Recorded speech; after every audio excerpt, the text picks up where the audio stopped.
कौन कहता है कि आसमां में सुराग नहीं हो सकता, एक पत्थर तो तबीयत से उछालो यारो। यानी दुनिया में कोई काम नामुमकिन नहीं है, बस उसे करने के लिए इच्छा शक्ति और जी तोड़ मेहनत की ज़रूरत है। मैं आपको ऐसे ही एक शख्स की कहानी बताने जा रहा हूँ जिन्होंने इस कहावत को हकीकत बनकर दिखाया है। उन्होंने बताया है कि सफलता का कोई शॉर्टकट नहीं होता, सिर्फ मेहनत के दम पर आप कुछ भी पा सकते हैं। ये कहानी है बलवंत पारेख की, एक चपरासी से लेकर फेविकॉल कंपनी के संस्थापक तक का सफ़र। ये सफ़र जो है बेहद दिलचस्प है, जो मैं आपको सुनाने जा रहा हूँ। नमस्कार, मेरा नाम है हर्ष वर्मा और आप देख रहे हैं बिजनेस टुडे। बलवंत पारेख का जन्म एक गुजराती मिडिल क्लास फैमिली में हुआ था। घर वाले चाहते थे कि पारेख साहब वकालत करके वकील बने, इसलिए उन्होंने मुंबई के सरकारी लॉ कॉलेज में एडमिशन तो ले लिया, लेकिन वकालत पूरी नहीं करी। पढ़ाई को उन्होंने बीच में ही छोड़ दिया। लेकिन मुंबई में गुजर बसर करने के लिए कुछ तो करना था, तो इसलिए उन्होंने एक प्रिंटिंग प्रेस में नौकरी कर ली।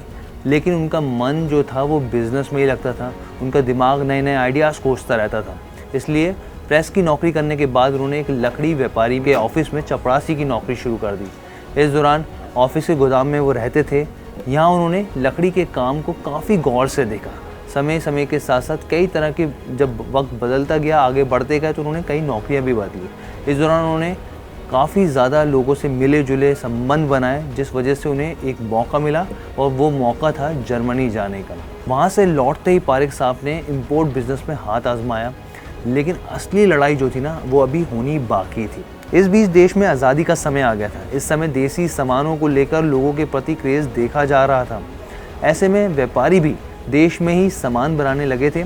पारेख साहब को अपने चपरासी के दिन याद आ गए थे। उन्हें पता था कि लकड़ी के काम करने वाले लोगों को उसे जोड़ने में काफ़ी ज़्यादा मेहनत मशक्क़त करनी पड़ती है। पहले जानवर के चमड़े की गूंद आती थी, जिसे गर्म करते थे वो, और फिर उसके बाद लकड़ी को चिपकाया जाता था और उससे काफ़ी ज़्यादा बदबू आती थी। ऐसे में पारेख साहब के दिमाग में सिंथेटिक ग्लू का आइडिया आया और यहीं से फेविकॉल का जन्म हुआ।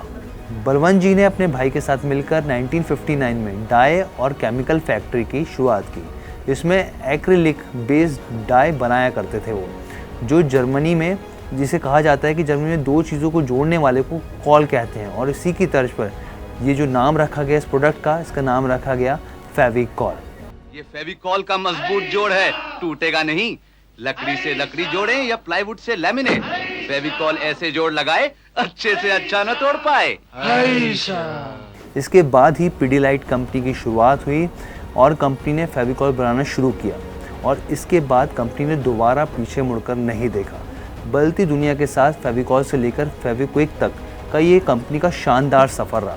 1997 की बात की जाए तो फेविकॉल टॉप 15 ब्रांड्स में शामिल हो गया। साल 2000 में कंपनी ने एम सील की शुरुआत हुई, और वहीं 2001 की बात की जाए तो डॉक्टर फिक्सिट जैसे प्रोडक्ट लॉन्च किए, जो मार्केट में काफ़ी ज़्यादा पॉपुलर है। मौजूदा वक्त में कंपनी का जो रेवेन्यू है वो हज़ारों करोड़ों में है। लेकिन आपको बता दें कि बलवंत जी का जो निधन है वो साल 2013 में हो गया था। लेकिन सफलता की कहानी की बात की जाए, जब भी सफलता की कहानी का जिक्र होगा तो बलवंत जी का नाम इसमें ज़रूर आएगा।